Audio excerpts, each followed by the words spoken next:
कहानी शुरू होती है एलाइजा नाम के एक प्रॉफिट से जो इज़राइल में रह रहा है। जब वो छोटा बच्चा था, तभी से उसको मिस्टिकल विजन्स आने लगे थे और भगवान उससे परियों के द्वारा बात किया करते थे। उस टाइम उसके माँ बाप को लगा था कि उनके बच्चे को कोई परेशानी है, तो वो उसे एक पादरी के पास ले गए। उस पादरी ने कहा कि एलाइजा एक नबी है, यानी कि इसे धरती पे भगवान ने भेजा है और ये भगवान की बातें सुन सकता है। लेकिन एलाइजा के माँ बाप ने ऐसा मानने से मना कर दिया और कहा कि ये प्रॉफिट नहीं बन सकता। इसलिए उसके माँ बाप ने उसे कारपेंटर का काम सिखा दिया और एक छोटी सी दुकान खोल के दे दी। अब एलाइजा अपने कारपेंट्री के काम में बिजी हो गया। जो मैसेजेस भगवान उसको परियों द्वारा भेजते थे, उसने वो मैसेजेस सुनना भी बंद कर दिया। और फिर जब वो बड़ा हुआ तो वो भूल ही गया कि उसके पास भगवान से बात करने की शक्तियाँ हैं। कुछ टाइम बाद टायर राज्य की रानी जेजबेल ने इज़राइल के राजा अहाब से शादी कर ली। इस शादी से टायर और इज़राइल दोनों राज्यों में शांति तो आई, लेकिन इससे इज़राइल के लोगों का धर्म परिवर्तन भी शुरू हो गया।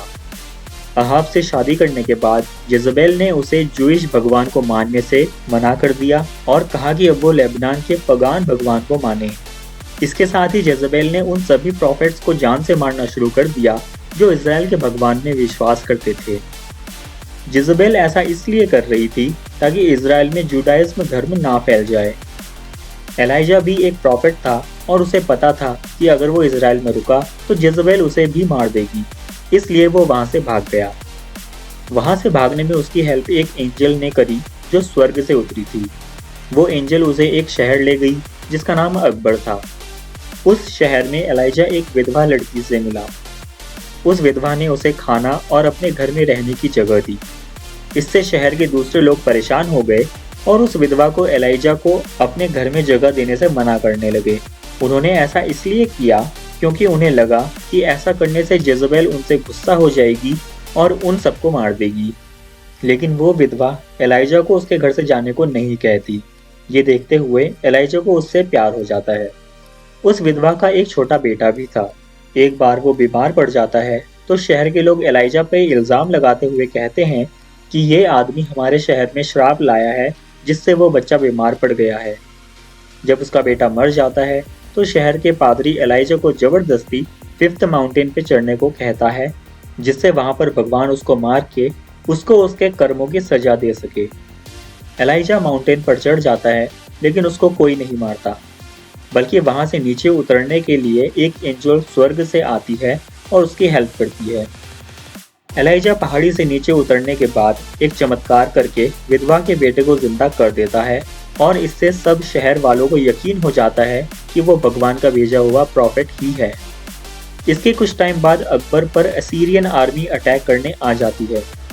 एलाइजा अकबर के लीडर्स को असीरियन आर्मी से एक पीस अग्रीमेंट करने को कहता है, लेकिन अकबर शहर के लीडर्स एलाइजा की बात नहीं मानते और लड़ाई के लिए तैयार हो जाते हैं। दोनों आर्मीज के बीच घमासान लड़ाई होती है। असीरियन आर्मी ये लड़ाई जीत जाती है और अकबर शहर पूरी तरह तबाह हो जाता है। इस लड़ाई में वो विधवा भी मर जाती है। इस लड़ाई के बाद एलाइजा फिर से अकबर शहर को बसाने की कोशिश करता है। वो वहाँ का कमिश्नर बन जाता है और कई डेवलपमेंट प्रोजेक्ट्स स्टार्ट करता है, जैसे लाइब्रेरी बनवाना और एजुकेशन प्रोग्राम्स स्टार्ट करना। अपने इन सब काम के बावजूद एलाइजा को ये पहचानने में प्रॉब्लम हो रही होती है कि वो जिस भगवान में यकीन करता है वो उसी के भगवान हैं या नहीं। लेकिन फिर एक दिन उसके पास स्वर्ग से एक एंजल आती है जो उसे यकीन दिला देती है कि वही उसके भगवान हैं।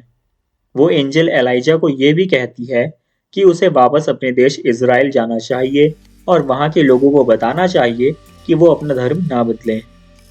एलाइजा इज़राइल वापस आ जाता है और चमत्कार करके लोगों का भरोसा जीत लेता है।